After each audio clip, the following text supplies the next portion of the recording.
Hey, it's Kyle here, and I'm continuing my series of videos, I guess my 2 video series to start 2019. The first one, if you haven't had a chance to see it, was my 5 favorite fiction books that I read in 2018, and then I'm following it up with my 5 favorite non-fiction books of 2018. So if you haven't watched the fiction video yet, I'd strongly encourage you to check that out. But I'm excited to talk about my 5 favorite non-fiction books as well in 2018. So, as I mentioned in my fiction video, in case you haven't watched that, I do want to mention this again. These were just books I read in 2018. They weren't necessarily published in 2018, so I just wanted to make that clear. So that out of the way, I'll get into my list. So number 5 on my list is Empire of the Summer Moon by S.C. Gwynne. This book is about the Comanches.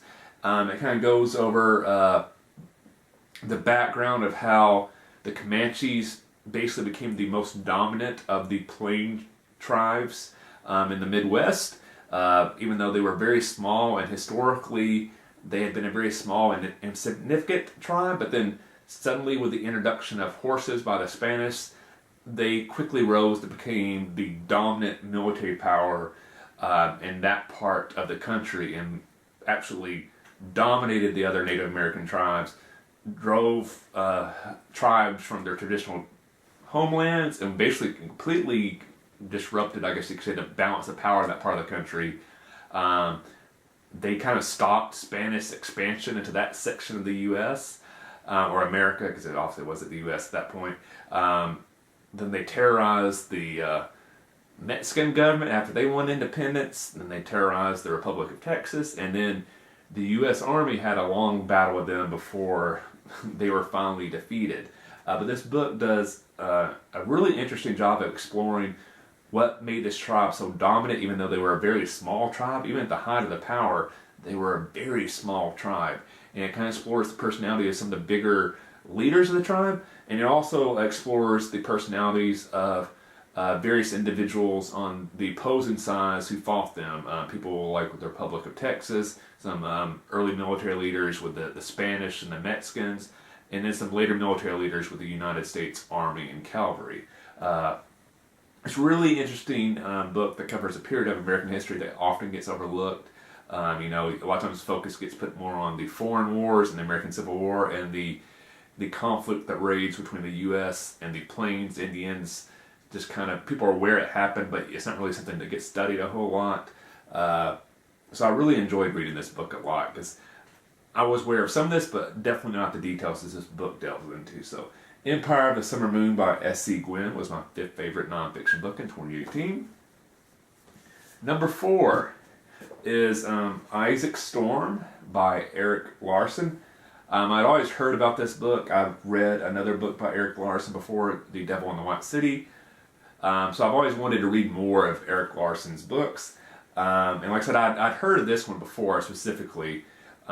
So when I was looking for some more nonfiction books to kind of get to add to my collection, I'm like, let's do another Erik Larson book, since I enjoyed The Devil in the White City so much. And I really enjoyed this one. Not quite as much as Devil in the White City, but I still really enjoyed it a lot.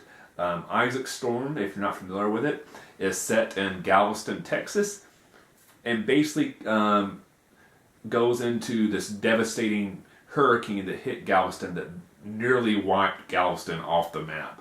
A lot of people kind of compare the impact that Hurricane Katrina had in New Orleans. This hurricane and their had this very similar impact to Galveston.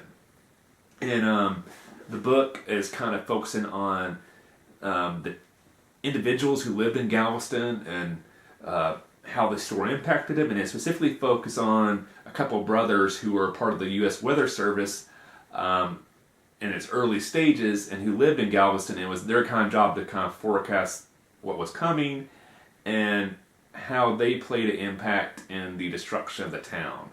So it's very interesting. So it's not as if focusing on this big, natural disaster, but also the personalities that were involved in it. So I really would recommend Issac Storm. Erik Larson really writes great books. They're non-fiction, but they kind of read like fiction, so they feel like they have a storyline to it. So I think he's one of those non-fiction authors that people that typically don't enjoy non-fiction can really enjoy. So Issac Storm was my 4th favorite non-fiction book in 2018. Next up is Level 4, Virus Hunters of the CDC by Joseph McCormick and Susan Fisher Hoch.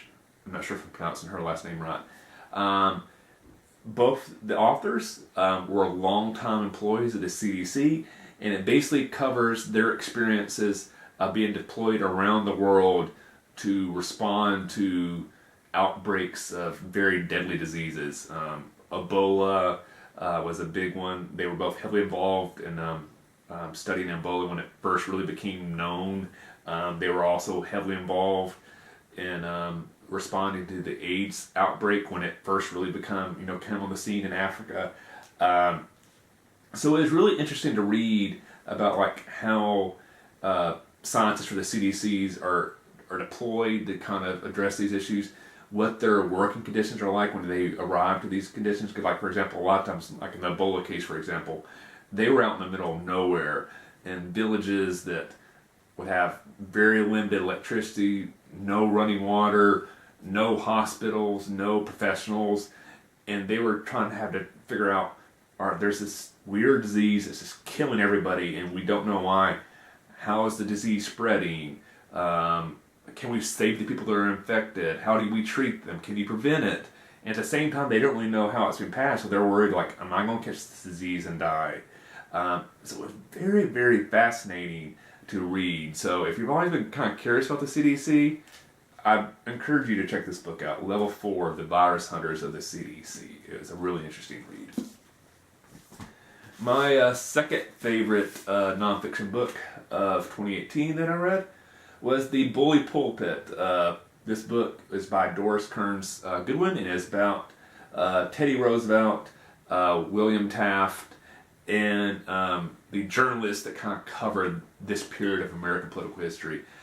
This was kind of a dawn of like investigative reporting, and a lot of people kind of consider it like the golden age of American journalism.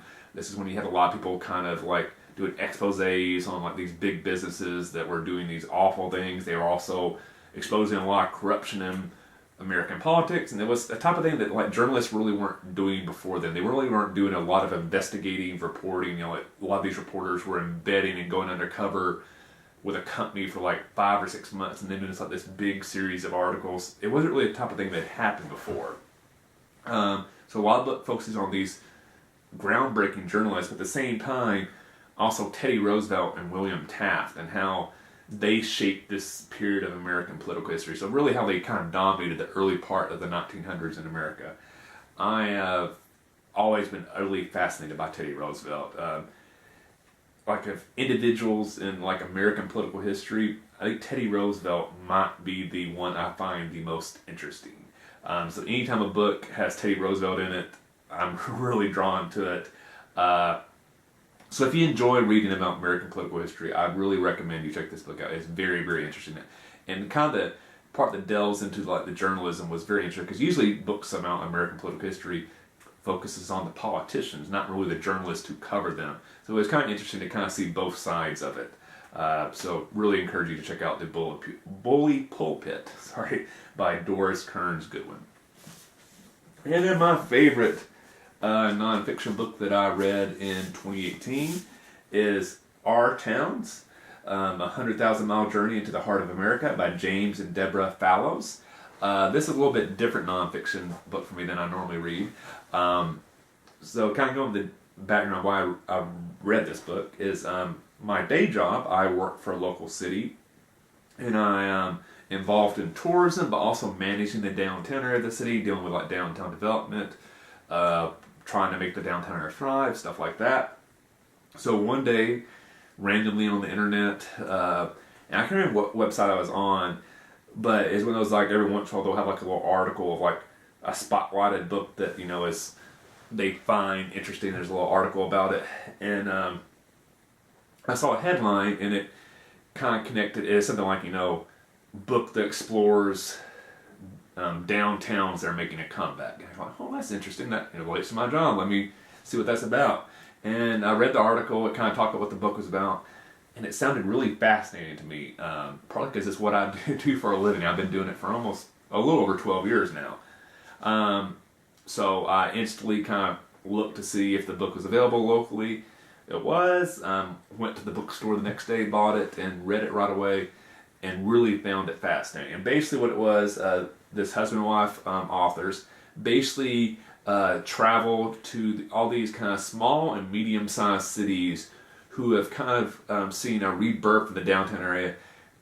And specifically they're looking at cities, like if you just looked at where they're situated and how the other factors in the area are going, their downtown areas should be like dead and dying, but for some reason they're thriving. So basically they visited all these cities to kind of figure out why certain cities have kind of been able to revitalize their downtown and they're absolutely thriving. And it was really interesting because they meet with all these individuals in the town, from like citizens, people that have started businesses, local elected officials, nonprofit leaders, and stuff like that. There's cities from all across the country, so it's not specific regions, very small towns to some pretty big sized cities like, let's see, a couple of the bigger ones. Let's see, Columbus, Ohio, Pittsburgh. There's another fairly decent sized one that I'm forgetting. Riverside, California, San Bernardino, California, Starkville, Mississippi. There's a few of the big ones. But then they also do, Louisville, Kentucky, but they also do some very small ones, like St. Mary's, Georgia, which is a very, very, very small town in Georgia. So I'll be the first to confess, I find this interesting because my job, and I kind of think about this all the time. You know, it's interesting to read. But at the same time, I think if somebody's outside of this field, what is interesting and what they're trying to kind of figure out is like what lessons we can learn from these towns that are thriving and maybe apply to the nation and the world on a larger basis.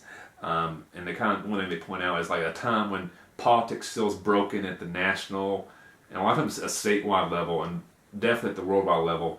There's a lot of cities that are really thriving at the local level. And why is that? And can we take those lessons and stretch it out to the state, national, and worldwide level?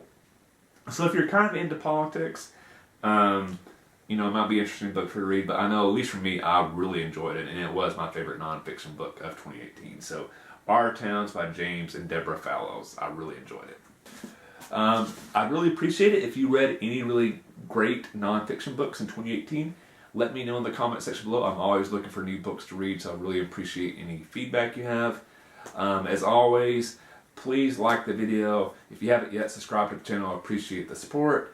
And also, like I said, I'm not sure how active I'm going to be on YouTube in 2019. I want to do some videos, but I'm not sure if it's going to be like on a weekly or monthly basis. It's really an idea strike that I feel really passionate about. But if you have any suggestions for videos you'd like to see me do that on this channel, you know, most of the times my videos are kind of book, TV, and movie related. I do some stuff related to sports as well, or some of my traveling stuff, but the bulk of the stuff is the books, TV shows, and movies that I'm passionate about. So if you have any video ideas that you'd like to see me explore on this channel, just let me know in the comment section below. It might give me some inspiration for stuff to do in 2019. So again, thanks for the support. Hope you enjoyed the video, and I'll see you the next time.